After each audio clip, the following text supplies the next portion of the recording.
Imagine, like, an ancient civilization. We're talking 20,000 years ago, literally molding a doll out of mud. Right, just basic clay and dirt. Exactly. Now imagine that primitive mud doll somehow putting on, like, anti-radiation snow goggles, surviving a cataclysmic alien light beam, and eventually becoming the absolute cornerstone of modern, high-stakes tactical warfare. It is quite the resume for a piece of pottery. It really is. You are listening to a custom-tailored deep dive, and today, our mission is to completely deconstruct one of the most enigmatic, contradictory, and honestly just baffling creatures in the entire Pokémon universe. We are tearing apart the lore, the mechanics, and the mythos of Claydol. It's a subject that really demands we cross a lot of different disciplines. I mean, to truly understand this entity, we have to synthesize prehistoric archaeology, the deep mathematics of the competitive metagame, and even the underlying code of digital anomalies. And to do this right, we have pulled from a massive, eclectic stack of sources just for you. We're looking at in-game Pokédex lore stretching way back to the Game Boy Advance era, competitive battling archives from Smugon and Reddit, frame-by-frame transcripts from the animated series, trading card game tournament databases, and yes, we even ventured into the dark, nostalgic corners of early internet creepypastas. Which is a wild ride in itself. Oh, absolutely. But before we unpack all of this, a quick reminder. If you want to support these custom-tailored deep dives and ensure you never miss out on shortcutting your way to being, perfectly well-informed on the topics you care about, make sure to like and subscribe. It is the best way to keep this highly specific research coming directly to your feed. Because today, we are looking at an entity that fundamentally challenges the chronological and biological rules of its own universe. We aren't just going to list off what this creature does. Right, that's what a wiki is for. Exactly. Our objective is to uncover the exact mechanisms, the why and the how behind its existence, its dominance, and its eventual decay into internet folklore. Okay, let's unpack this core contradiction. Because, you are looking at a Pokemon that is canonically a 20,000-year-old piece of pottery. But it levitates, it shoots hyper-destructive laser beams from detached floating arms. And it absolutely dictated the pace of the early competitive battling scene. Right. And yet, it's also this weird magnet for some of the most bizarre, game-breaking glitches and haunting urban legends in the entire community. It is a floating anomaly. And to understand the anomaly, we have to start with the timeline. Which is, frankly, staggering. The Pokédex explicitly states that Claydol's origins date back over 20,000 years. To ground that in the established history of the Pokemon world, consider the Kalos War. Okay, yeah, the Kalos War. That's widely regarded as, like, the great ancient cataclysm of the franchise, right? The event with the King AZ, the ultimate weapon, the mass destruction of the region. Precisely, and that event occurred 3,000 years ago. Right. 3,000 years is treated as ancient, totally forgotten history in those games. It is, but Claydol predates the Kalos War by an additional 17,000 years. We are talking about the late Pleistocene epoch of the Pokemon world. That's so long ago. It's an era long before recorded language, before modern Pokeballs, before the establishment of any recognizable region or league. It was created by an ancient, unnamed desert civilization from raw mud and clay, and then, according to the lore, it was animated by a mysterious ray of light. I want to pause right there just for a sec, because the physical design of this thing is so specific. It does not look like a generic mud golem. It has these massive, protruding, multi-layered eyes with thin horizontal slits. Yes, the eyes are the key. And reading through your notes on the real-world historical inspiration, this is where the design stops being random and starts becoming, highly intentional. The real-world inspiration is crucial here. What's fascinating here is that Claydol is a direct, almost one-to-one visual homage to the Shakidogu figurines from Japan's prehistoric Jumon period. The Jumon period? Yeah. That period spanned from roughly 14,000 BCE to 300 BCE. They were a hunter-gatherer society known for their incredibly intricate cord-marked pottery. Dogus are essentially these abstract clay dolls created by this culture. But the prefix, the Shaki part, that's the key to the whole mystery, isn't it? It is the defining feature. Shaki translates literally to light-blocking device. When archaeologists first discovered these specific figures in the Tohoku region of Japan, they noticed the heavily exaggerated domed eyes with horizontal slits. Like snow goggles. Exactly like snow goggles. They bore a striking, undeniable resemblance to the bone or wood goggles used by the Inuit and other Arctic peoples to prevent snow blindness. The slits restrict the amount of ultraviolet light bouncing off the snow from entering the eye. So archaeologists literally named these ancient clay figures light-blocking galls because they looked like they were wearing ancient sunglasses. Correct. But when Game Freak adapted this historical artifact into the Pokémon universe, they took the concept of a light-blocking device and applied it to their own cosmic lore. Think about who else wears light-blocking devices in this universe. Oh, wow. The Ultra Recon Squad. Exactly. Introduced in the Alola region, the Ultra Recon Squad is a group of interdimensional travelers who navigate through ultraspace. And their defining visual characteristic is the massive, heavy visors they wear over their eyes. Wait, I need to connect these dots for a second. Why do the Ultra Recon Squad wear those visors? It is to block out the overwhelming, blinding cosmic radiation of ultraspace. Specifically, the light emitted by the legendary Pokémon Necrozma. That's the connection. So you are suggesting that 20,000 years ago, ancient humans were molding mud statues and specifically outfitting them with anti-radiation goggles. That is a massive technological and conceptual leap for a society of hunter-gatherers. It really implies that these ancient people were exposed to something so intensely luminous, so dangerously bright, that the concept of a light-blocking device became a central, deified element of their culture. But the technological leap you mentioned brings us to an even larger biological paradox. Which is the evolution issue. Yeah. I definitely have to push back on the fundamental logic of this creature here. Go ahead. If Claydol is a man-made statue, literally just desert mud and clay molded by human hands and then zapped by a laser, how on earth does it have a pre-evolution? How do you get a ball toy? It is a phenomenal contradiction. Right. Statues do not have DNA. They don't have a biological family tree. If I build a snowman and bring it to life with a magic hat, that snowman doesn't start producing miniature snow babies. And that is a question that stumped the in-universe researchers for generations. How does an artificial construct enter the biological taxonomy? So what's the answer? The prevailing scientific theory in the source material suggests a radical form of energy-induced cellular genesis. When that mysterious ray of light struck the original handcrafted Claydol figurines, it didn't just act as a battery. It fundamentally transmuted the inanimate clay into living organic tissue with a crystalline structure. So it rewrote their literal makeup. Yes. The energy gave them sentience, mobility, and crucially, the biological imperative and capability to reproduce. The result of that reproduction over millennia is the smaller, less developed ball toy. So the ancient humans built the original models, the light hit them, the magic spell worked a little too deeply, and suddenly these clay pots are establishing a breeding population. That is wild. It is, and what is truly fascinating is how the resulting offspring, the ball toy, retain a deeply embedded genetic memory of their creators.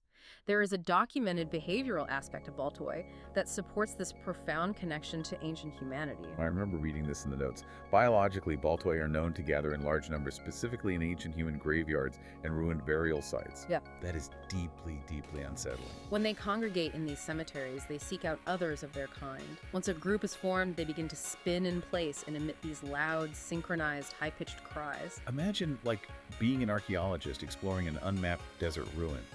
You step into a burial chamber and suddenly a dozen spinning clay tops activate in the dark and start screaming in unison. That is pure horror.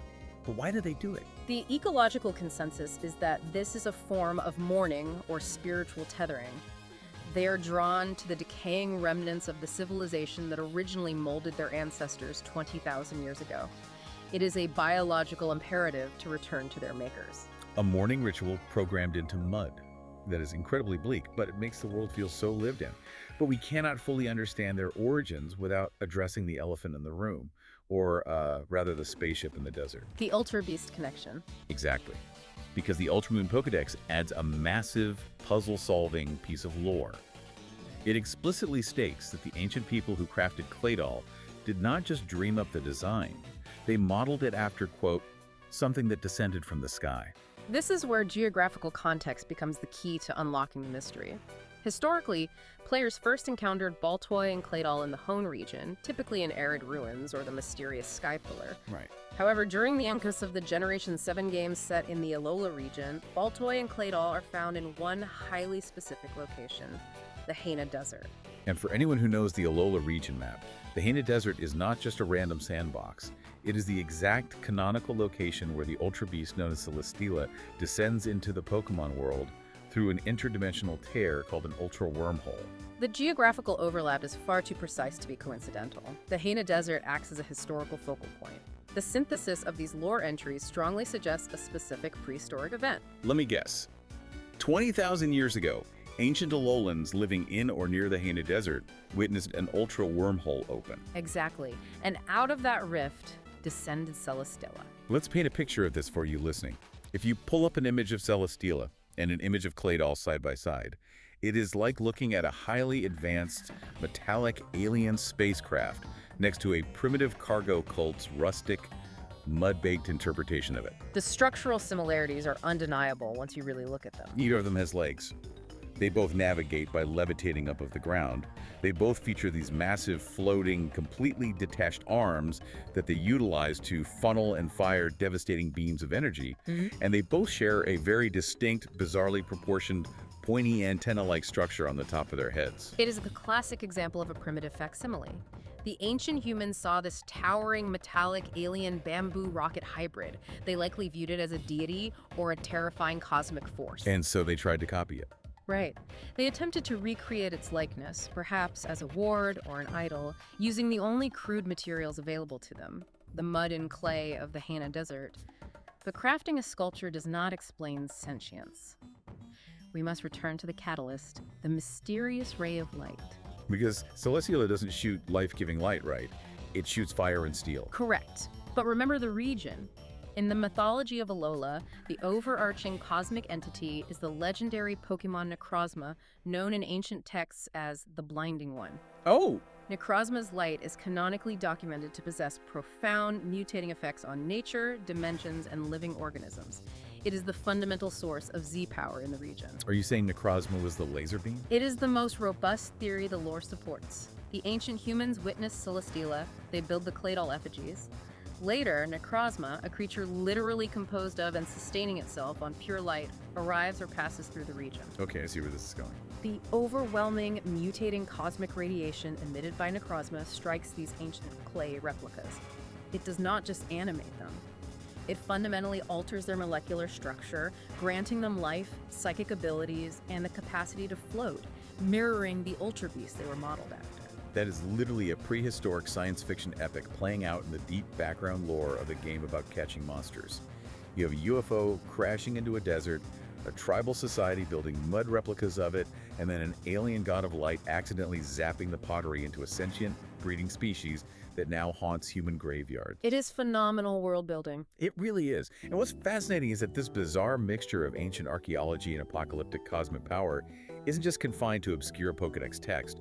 This exact energy translates directly into how Claydol has been portrayed in the franchise's media, which naturally leads into its most famous and frankly most chaotic appearance in the animated series. Yes, we are looking at Season 8, Episode 12 of the anime, titled Claydol Big and Tall. If the Pokédex hints at Claydol's potential as a cosmic anomaly, this episode manifests that potential into a literal towering threat. This episode is legendary in the community for how bizarre the tonal shifts are. The setup is straight out of an Indiana Jones movie. Ash and his friends are traveling across Izabi Island, and they stumble into this massive excavation site. A very classic archaeological trope. Exactly, and at the center of a crater is a colossal Pokeball. But it is not a modern technological ball made of metal and plastic. It is carved entirely out of solid, ancient stone.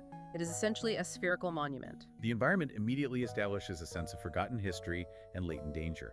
The protagonists are warned by a local elder, a sage named Sigourney, who, I just have to point out, entirely undermines his own gravitas because he is simultaneously trying to aggressively upsell Ash and his friends on cheap souvenir bumper stickers and local muffins. That is the anime for you. Yeah, but despite the hustle, he actually delivers a serious warning.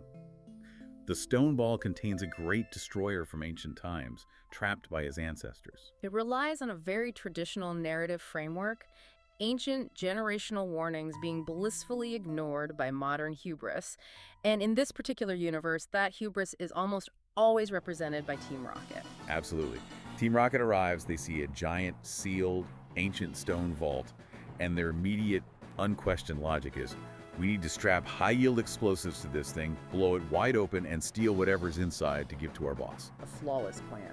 So they detonate the stone Pokeball, the smoke clears, and out emerges a Claydol. But it is not a normal 3-foot tall Claydol. It is gigantic. It is the size of a skyscraper. it completely dwarfs the mountains around it. The scale of the creature completely shifts the stakes of the episode. Yeah. It isn't a standard Pokemon battle, it becomes a natural disaster scenario. Because it just starts walking toward a town, right? Yes. The giant Claydol begins a slow, inevitable march toward the local populated village, obliterating the landscape by casually firing massive hyper beams from its floating arms. The threat is so overwhelming that it forces a complete break in the show's formula. Ash and Team Rocket realize they literally cannot fight this thing. They actually have to declare a temporary truce and collaborate just to survive. Which is incredibly rare. They turn to Sage Sigourney, who has to frantically translate an ancient crumbling text to figure out how his ancestors managed to capture this monstrosity in the first place. And the text reveals that the original Sage had to lure the giant Claydol up a steep mountain to trap it in a second, even larger stone Pokeball that is hidden at the peak. The mechanics of how they attempt to lure it are where the episode subverts the tension with absurdity. It really highlights the deep unreliability of ancient historical records when applied to practical crises. The attempts to lure this thing are pure slapstick comedy. Sigourney reads the ancient scroll and declares that the original Sage used water-type attacks to herd the beast. So Ash brings out Mudkip and Lombre, and they hit this towering behemoth with water gun. Let me guess, it didn't work. The water splashes harmlessly against his clay exterior. It does absolutely zero damage, and the Claydol just stares at them. Sigourney squints at the crumbling text again, adjusts his glasses, and realizes he misread the ancient dialect. Oh no! The scroll actually says, "Whatever you do, do not use water attacks because it makes it angry." It is a brilliant critique of archaeological interpretation. A single mistranslated symbol in an ancient text turns a containment strategy into an agitating force. So then, the text claims the ancient Claydol had a massive appetite for eggplants. Do not ask me why a mud statue eats vegetables, but Team Rocket immediately seizes the opportunity. They construct these elaborate, oversized eggplant costumes and try to dance in front of it to lead it up the mountain. And I assume the Claydol ignores them. Completely ignores them. Finally, they reach the end of the scroll, which reveals that the giant Claydol was ultimately lured away by the sight of a breathtakingly beautiful maiden. This prompts a sequence where the female characters attempt to perform for the creature. Correct. Made Yassi, they all put on these elegant outfits and try to woo this skyscraper-sized laser-firing clay pot. And again, the Claydol completely ignores them. But then, its giant, horizontal slit eyes lock onto Team Rocket's Wobbuffet. The blue blob. The blue, gelatinous, perpetually confused blob. And the giant Claydol becomes instantly obsessed. It starts aggressively chasing Wobbuffet up the mountain. Why? Because when Sigourney holds up the ancient scroll, the crude, 20,000-year-old drawing of the beautiful maiden looks exactly like a Wobbuffet. That is incredible. So the climax of the episode is an apocalyptic ancient destroyer chasing a screaming blue blob up a mountain because it has terrible ancient taste in women. While the execution is highly comedic, we cannot overlook the mechanical precedent being established here by the writers. If we connect this to the bigger picture, let us extract the core elements here. Okay, what do we have? We have a gigantic Pokemon, deeply tethered to ancient regional history, capable of immense devastation that requires specialized, localized containment methods, in this case, massive ancient stonework. Oh, wow. Wait, I see exactly where this is going. You're talking about Galar. Yes. Years later, in the 8th generation of games, Pokemon Sword and Shield, Game Freak introduced Dynamaxing as the core regional mechanic. This involves Pokemon growing to literal kaiju proportions, battling in massive stadiums. And it's all tied to ancient history. Exactly. The entire phenomenon is intrinsically tied to the ancient mythological history of the Galar region and the Durkis Day. The giant Claydol from Isby Island is not just a one-off joke, it is a massive conceptual prototype. That makes perfect sense. It demonstrates that the creators were experimenting with the narrative and visual mechanics of ancient, gigantic, localized anomalies more than a decade before it became a polished gameplay feature. They were basically using the anime to beta test giant Pokemon battles. And this theme of Claydol existing outside the bounds of normal reality isn't just an anime trope. Right. If we look at the Pokemon Adventures manga, specifically volumes 10 and 11, we see Claydol utilized in a very specific, highly thematic environment. A distortion world. Right. The character Platinum is forced into a rental swap battle, but she is not fighting in a standard stadium. She is navigating the distortion world. And the distortion world is an alternate dimension created by the legendary Pokemon Giratina. It is an environment where the fundamental laws of physics just do not apply. Gravity's fractured, time flows inconsistently, and the landscape is entirely asymmetrical and floating. And what Pokemon does Platinum find thrives in this chaotic, gravity-defying environment? Claydol. With its natural levitation, its bizarre psychic geometry, and its cosmic mutated origins, it does not struggle in the distortion world. It looks like it belongs there. It is entirely at home in a broken reality. Which is incredibly fitting, given its lore. A creature born from the interception of human mourning, dimensional rifts, and alien light should feel perfectly adapted to a fractured dimension. So what does this all mean? This brings us to a crucial pivot point in our deep dive. It is fascinating that in the lore and the manga, Claydol thrives in broken realities. Because when you look at how it actually performs when real human players use it in competitive battles, its entire strategy is built around breaking the opponent's reality. It is a very unique competitive asset. We have a creature with a resume that includes being a giant destroyer and an interdimensional survivor. How does that translate to the cold, hard mathematics of competitive Pokemon? To comprehend Claydol's competitive history, we must first break down its biological stat distribution. In the Pokemon game engine, stats dictate a creature's role. Claydol possesses a highly polarized, very specific array of numbers. That's pretty defensive, right? Its entire identity revolves around its defensive capabilities. It boasts a very high base defense stat of 105 and an even more impressive special defense stat of 120. If I'm just looking at those two numbers, 105 and 120, I am thinking this thing is an absolute fortress. It should be able to absorb hits all day long. You would be right to assume that until you look at its base HP, its health pool, which sits at a shockingly low 60. Oh. Having high armor means very little if you have a microscopic health bar. Furthermore, its offensive capabilities are equally mediocre, with both its attack and special attack stats sitting at a flat base 70. So it cannot take a sustained beating because of the low HP, and it cannot hit back hard enough to threaten anything. On paper, this sounds like a terrible Pokemon. And yet, the archives show that in Generation 3, the ADV OU tier, which is the standard competitive format for Ruby and Sapphire, Claydol was not just viable, it was a premier, meta-defining titan. Why? It all comes down to the environmental economy of the Generation 3 metagame, specifically regarding entry hazards. In early Pokemon generations, battles were largely about direct damage, but Generation 2 and 3 formalized passive environmental control. Like spikes. Yes. The most dominant strategy was setting up spikes, which are invisible hazards on the opponent's side of the field that deal a percentage of damage every time a grounded Pokemon switches into battle. Right. Players would use Pokemon like Skarmory or Fortress to layer spikes, and then use moves like Roar or Whirlwind to constantly force the opponent's Pokemon to switch in and out. They'd rack up free damage without ever throwing a punch. It was a brutal war of attrition. Exactly. The other dominant environmental factor was Sandstorm, a weather condition permanently summoned by the incredibly popular Tyranitar, which dealt residual damage at the end of every turn. So the whole meta was just taking chip damage constantly. In this specific, highly toxic ecosystem, Claydol was a mechanical marvel. Its typing is ground and psychic, and its intrinsic ability is Levitate. Let's do the math on that. Because of Levitate, Claydol floats. Therefore, it is entirely immune to spikes. Because it is a ground type, it is naturally immune to sandstorm damage. Precisely. In a metagame where every other Pokemon was being slowly bled to death by passive chip damage just for entering the field, Claydol could pivot in and out with absolute impunity. Furthermore, its ground typing granted it a resistance to rock-type attacks. Which is massive. Okay. In Gen 3, Rock Slide was the terrifying coverage move of choice.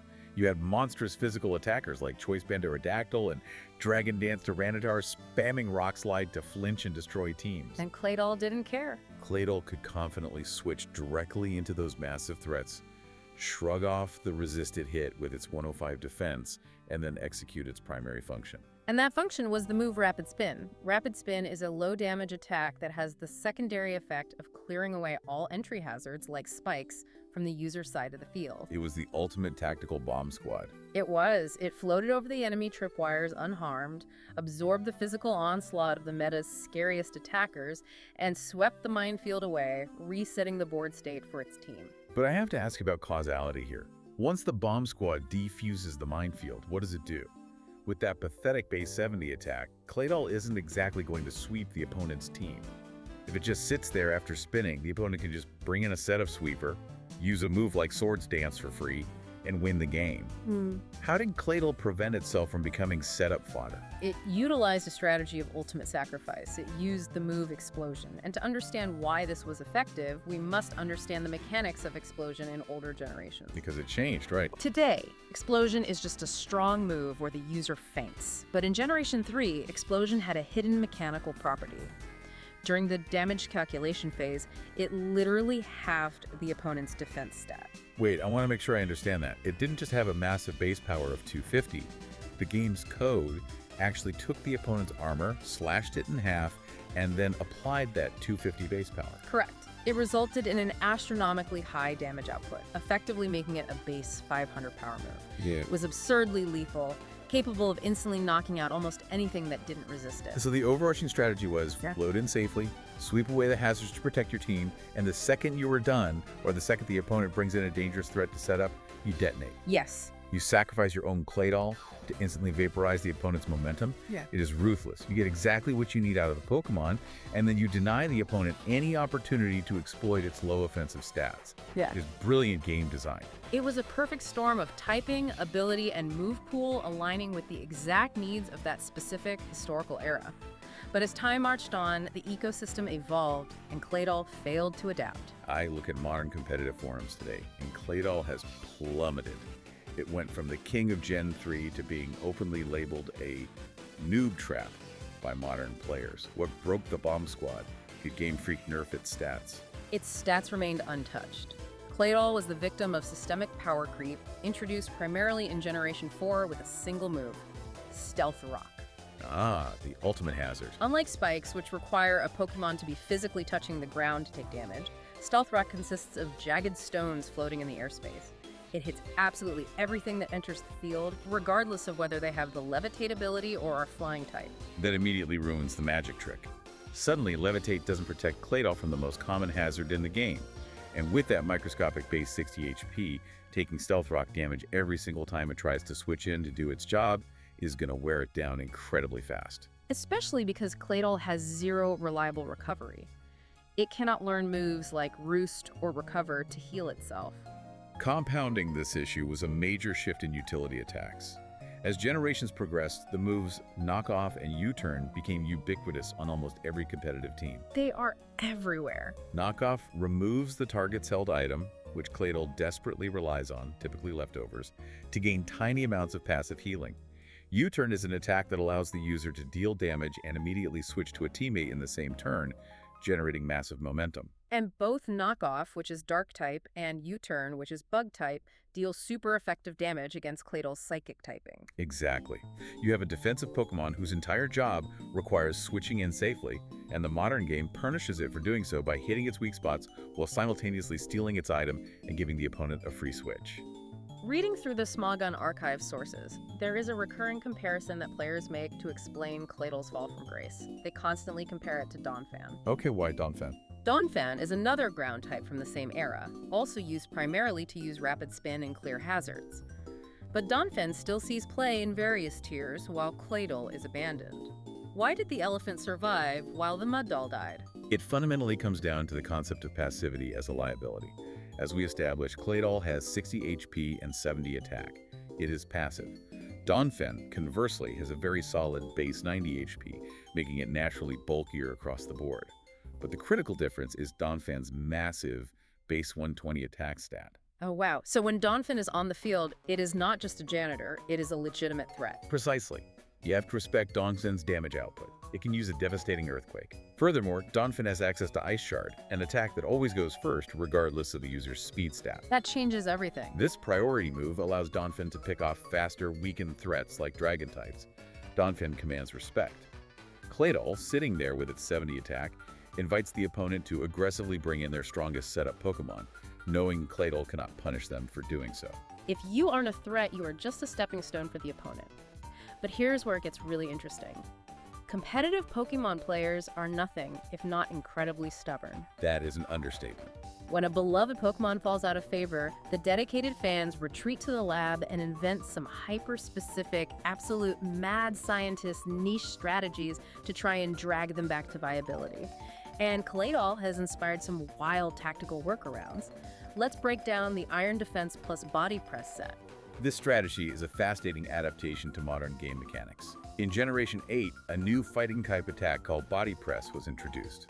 Body Press is entirely unique because during the damage calculation, it ignores the user's attack stat entirely. Instead, it calculates the damage dealt using the user's defense stat. Wait, I have to push back on that. You were telling me players take a Pokemon with the pathetic base 70 attack, use a defensive stat to calculate offense, and somehow that breaks the rules of engagement. It perfectly circumvents Claydol's greatest weakness. Claydol's attack is 70, but its defense is a massive 105. By using the move Iron Defense, Claydol sharply boosts its armor, doubling its defense stat. Oh, I see. Not only does this make Claydol practically invincible against physical attacks, but because of the mechanics of Body Press, that double defense stat now acts as a doubled attack stat. It leverages Claydol's best trait and weaponizes it, turning a passive wall into a lethal bludgeoning force. That is incredibly smart engineering. It turns the shield into a battering ram. But what if a player wants to exploit that 120 special defense? There is another niche set in the sources utilizing a highly unusual move called Power Trick. How does the math on that work? Power Trick is one of the most volatile moves in the franchise. When executed, it permanently swaps the user's base raw attack stat with their base raw defense stat. Let me make sure I'm visualizing this correctly. Claydol takes its massive 105 defense and 120 special defense and literally swaps them with its terrible 70 attack and 70 special attack. Exactly. The transformation is instantaneous. Claydol sheds its identity as a passive, bulky wall and becomes a terrifyingly potent offensive nuke. Its damage potential skyrockets. There's a catch, right? A big one. Because it now has base 70 defenses combined with its base 60 HP, it becomes incredibly fragile. A stiff breeze will knock it out. It is a strategy that requires immense foresight, perfect timing, and a flawless prediction. But when a player successfully pulls off a power trick, it completely shatters the opponent's defensive calculations. It is the ultimate high-risk, high-reward tactical flip. And this kind of mechanical innovation isn't just limited to one-on-one singles battles. The Japanese video game championship community, the VGC, which focuses exclusively on two-on-two double battles, engineered an opening strategy for Claydol that feels incredibly thematic. You're referring to the Trick Room Explosion lead. In the VGC format, managing the turn order, basically speed control, is the single most important factor for victory. It's everything. The move, Trick Room, fundamentally alters the fabric of the battle by reversing the turn order for 5 turns. The slowest Pokemon move first, and the fastest move last. So a Japanese VGC player would send out Claydol on turn 1, alongside a partner. Claydol uses Trick Room, and then what? Does it attack? No. Immediately after setting the Trick Room condition, on the very next turn, Claydol uses Explosion. It just blows itself up instantly. Yes. By immediately knocking itself out, Claydol achieves 2 crucial things. First, it deals massive spread damage to both opposing Pokemon. Second, and more importantly, it instantly vacates its spot on the field. Giving them a free switch. Exactly. This guarantees a completely free, safe switch in for a highly offensive, incredibly slow teammate, like a Snorlax or a Stakataka. That is genius action economy.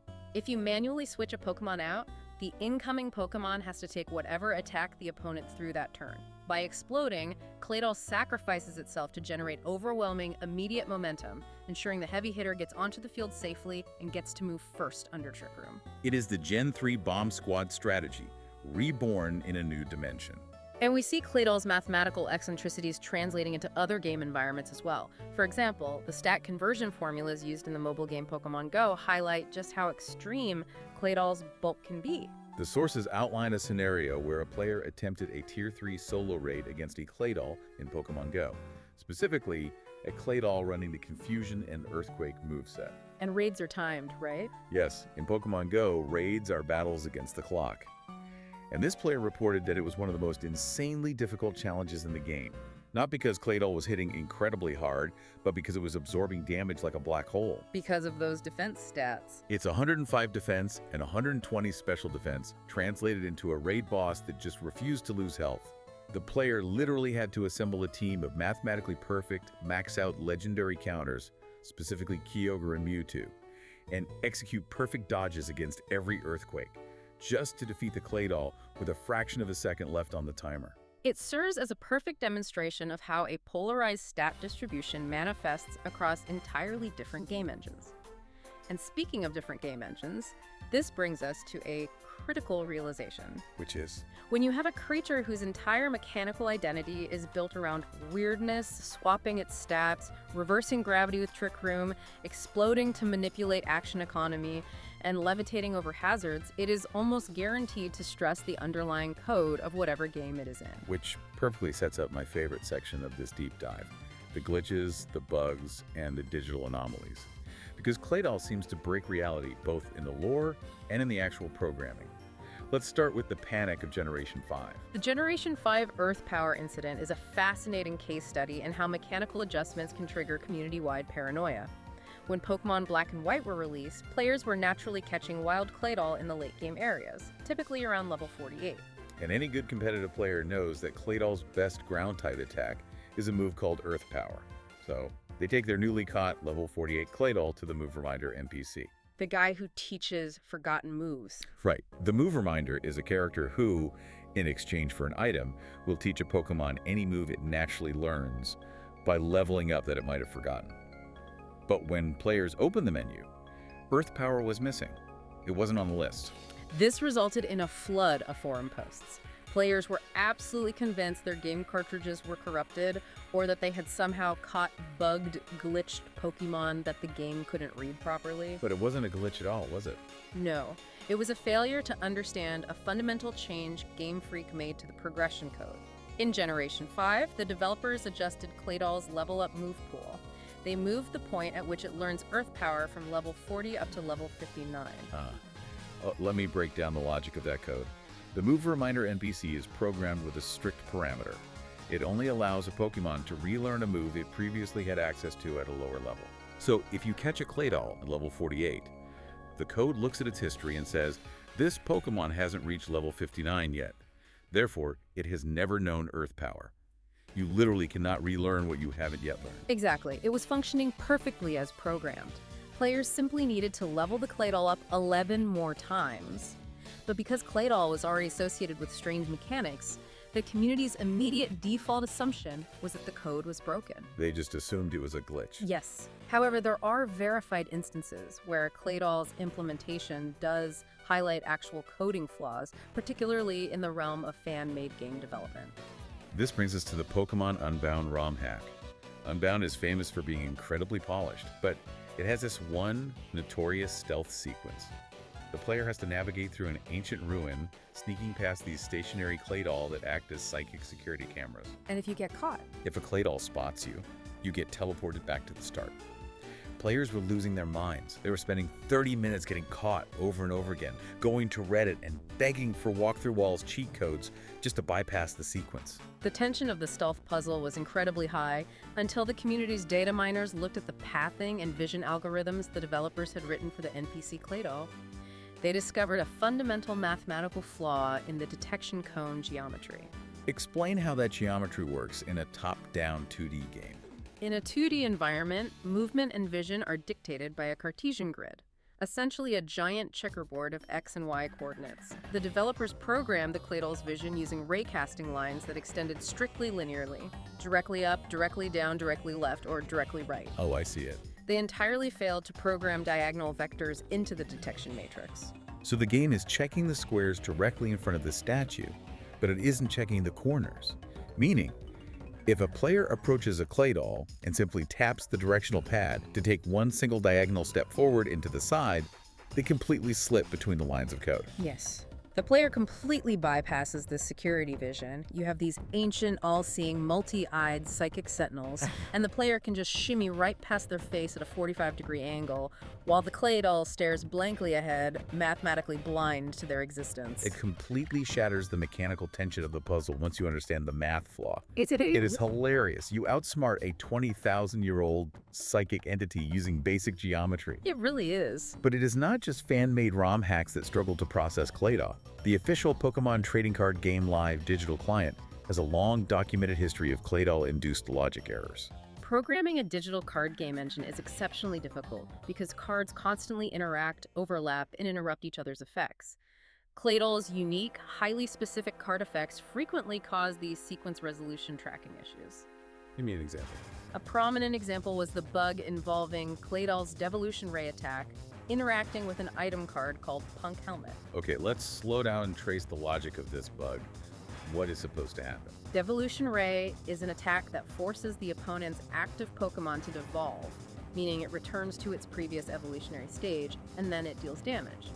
Punk Helmet is a defensive item that states, if the Pokémon this card is attached to is damaged by an attack, place 2 damage counters on the attacking Pokémon. So Claydol uses Devolution Ray. It devolves the opponent, deals the damage, the opponent's Punk Helmet triggers, and it should deal damage back to Claydol. That is how it should resolve. However, players discovered that if Claydol's Devolution Ray dealt enough damage to simultaneously devolve and knock out the opposing Pokémon in the exact same step, the game client completely panicked.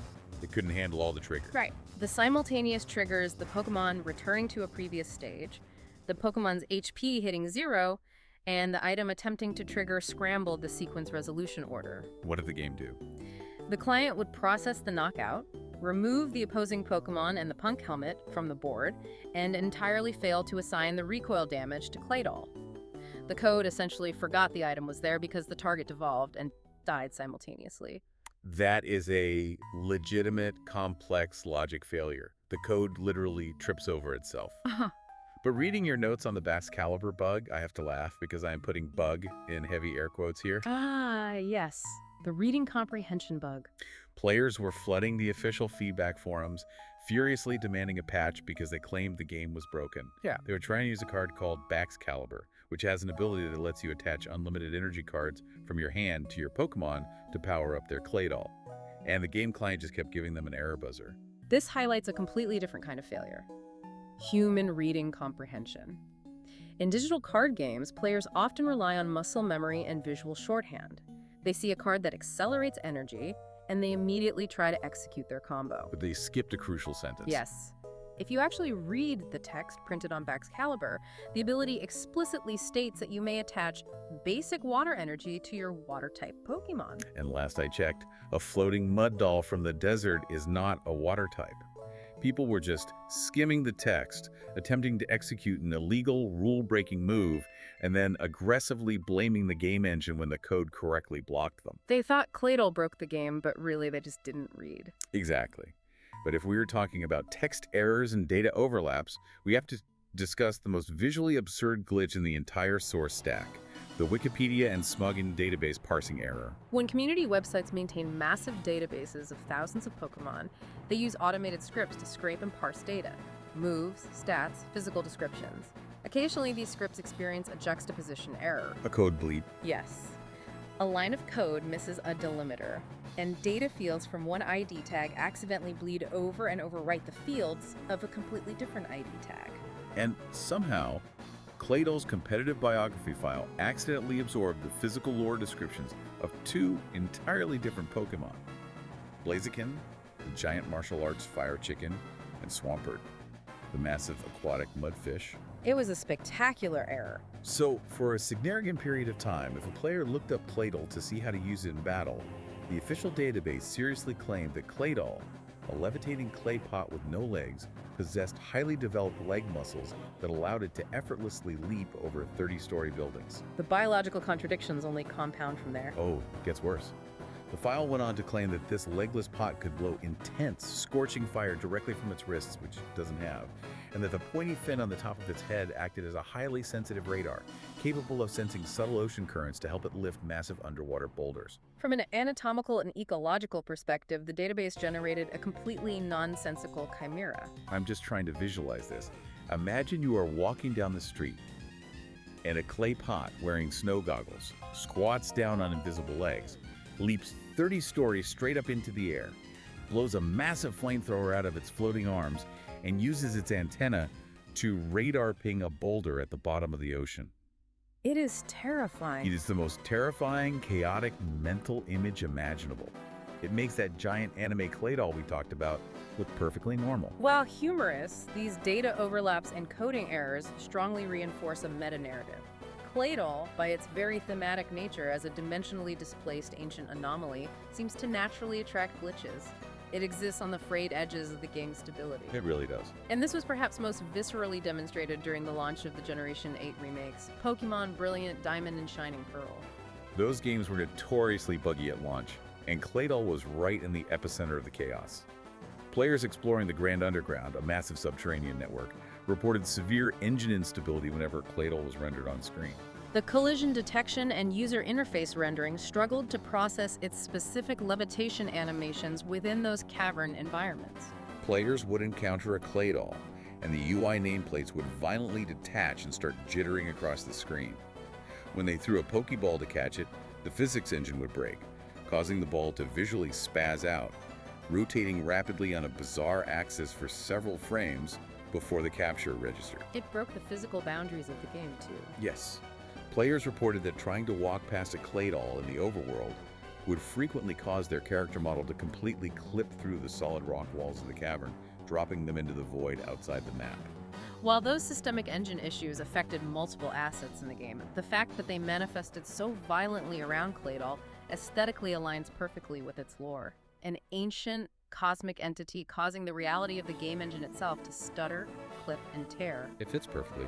This aura of broken mechanics, eerie origins, and sheer weirdness did not just stay confined to the game code. It naturally bled outward, deeply infecting how the community viewed Claydol culturally. And that cultural impact, particularly in the mid to late 2000s, was absolute.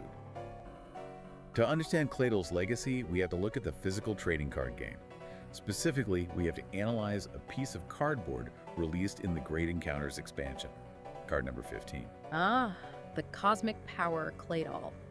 If you participated in the competitive TCG circuit during the 2008 or 2009 seasons, this card was not just popular, it was ubiquitous. Everyone used it. It fundamentally defined the economic engine of the entire metagame. I want to break this down using an explain like I'm 5 approach for anyone listening who doesn't play the TCG. Yeah. Why was this specific card considered mathematically broken?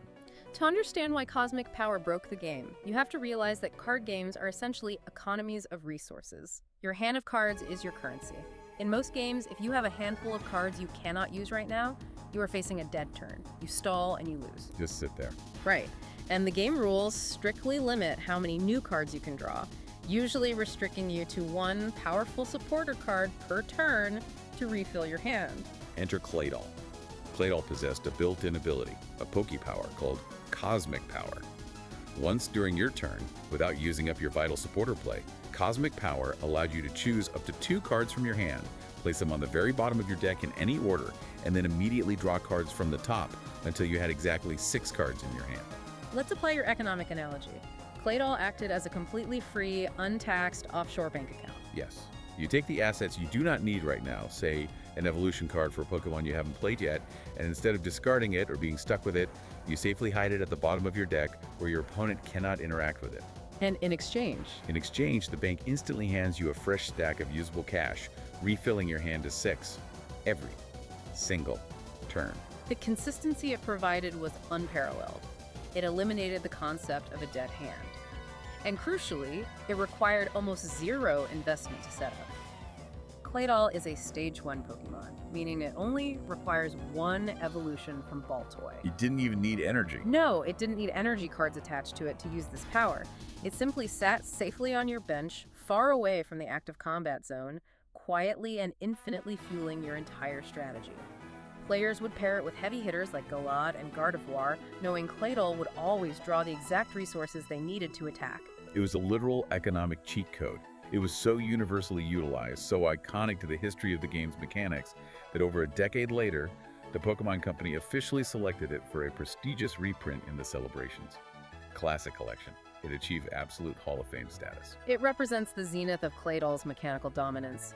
But the culture surrounding this Pokemon is not solely defined by tournament victories and draw engines. The lore we discussed earlier, the graveyards, the ancient mourning rituals, it casts a long, dark shadow over its legacy. It gets incredibly dark.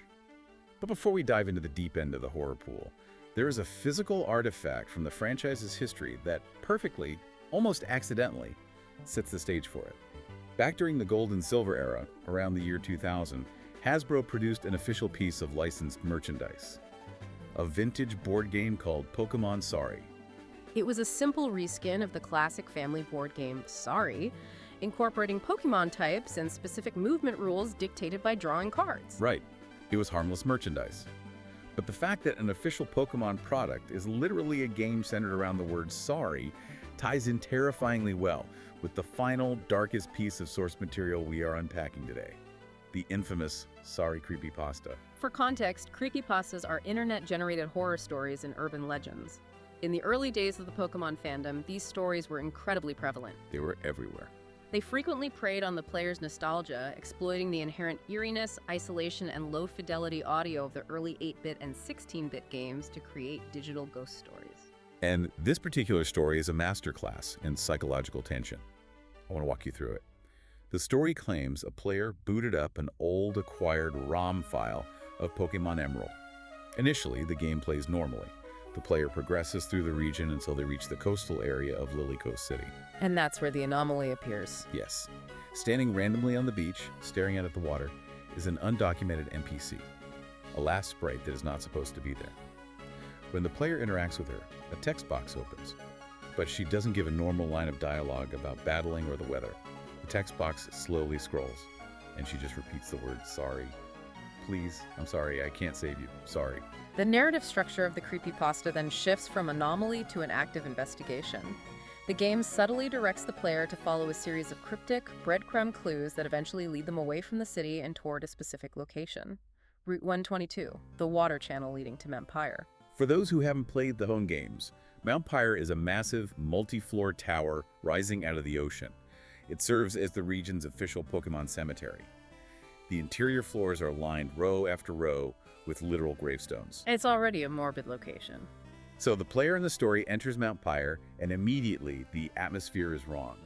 The tower is completely empty, the usual grieving NPC trainers are gone, the wild ghost Pokemon do not attack, it's just silent, endless rows of graves. The audio cues change here too, right? Yes. As the player forces their character to walk up the spiraling floors, the iconic melancholic MIDI music slowly fades out into dead silence. And then, the audio changes. They start to hear low, distorted, heavily degraded sound files playing in the background. These sound files are recognized as Pokemon cries, but they are corrupted, played at the wrong pitch, mimicking the sounds of suffering. And here is where the author introduces the core psychological twist. The player suddenly recognizes the specific acoustic signatures of the cries. Right. They belong to a Beautifly, a Swampert, a Flygon, a Swellow, and a Lanoon. Which is the exact specific team of 6 Pokemon the player used in their very first childhood playthrough of Pokemon Ruby a decade prior. The story implies a horrifying continuity. The player abandoned that original save file years ago to move on to newer games. Those digital creatures were left frozen in time, and eventually they died waiting for the player to return. The last on the beach was an avatar of the game itself, apologizing because she couldn't save the player's forgotten childhood friends from digital decay. It is a profoundly effective piece of horror because it weaponizes the player's own real-world guilt over abandoning their old game cartridges. But from an analytical perspective, this raises a highly critical question for our deep dive. How does an internet ghost story about abandoned save files and childhood guilt tie back into Claydol? Claydol is not mentioned by name anywhere in the text of the story. Right. It seems like a completely separate piece of fandom lore. But this is where the genius of the community comes into play. We have to connect this piece of fan fiction back to the official, canonical biological lore we painstakingly established in Section 1. Let's revisit Baltoy and Claydol's biological ecology. Where do they gather? As documented in the Pokedex, Baltoy congregate in abandoned human graveyards and ruined cemeteries. And what exactly do they do when they gather in those graveyards? They spin, and they emit loud, synchronized, high-pitched cries to mourn the deceased. The connection is absolute. The author of the creepypasta masterfully hijacked the actual official Pokedex ecology of the Baltoy and Claydol evolutionary line. It's an incredible synthesis. The eerie, distorted cries echoing through a silent graveyard, mourning the forgotten deceased that isn't just a spooky narrative device or a random ghost story trope. It is the literal documented biological behavior of Claydol's family tree. It is a remarkable, likely subconscious synthesis of official lore and community-driven narrative. The fan base recognized the inherent things of loss, ancient memory, and mourning deeply embedded in Claydol's visual and textual design. They felt it without even realizing it. They took those themes and wove them into a ghost story that perfectly matched Claydol's exact ecological profile, years before the later Alolan Pokedex entries even fully spelled out the graveyard connections. It demonstrates how profoundly a well-designed creature can permeate and influence the collective imagination of a gaming community.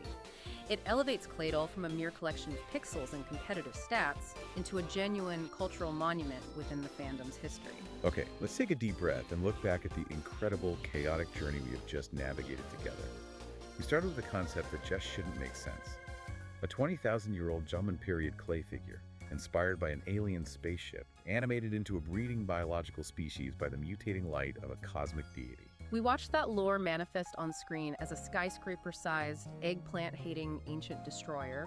We dissected its volatile run in the competitive metagame, tracking its rise as an explosive, hazard-clearing bomb squad in Generation 3, to its modern iterations as a stat-swapping, defensive battering ram. We laughed at its ability to break the laws of digital physics, dodging security cameras with diagonal steps, scrambling card game logic, and jumping 30-story buildings on a glitched Wikipedia page. And finally, we saw it cemented as the haunting, unseen mourner of Pokémon horror culture.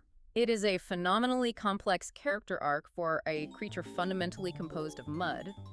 But before we conclude this investigation, I want to leave you with a final thought to mull over, returning to our very first point of geographic analysis. Okay, lay it on us. The architectural link to Celesteela. If the ancient people of the Pokémon world intentionally modeled Claydol after descending Ultra Beast, specifically designing it with light-blocking goggles to act as a protective ward against cosmic radiation, what other ancient relics, statues, or ruins in the Pokémon universe are we misunderstanding? If Claydol is a 20,000-year-old biomechanical warning sign, what other seemingly harmless ancient artifacts scattered across the regions aren't just ruins, but are actually active, dormant containment protocols left behind by our ancestors? That is a terrifying line of thought.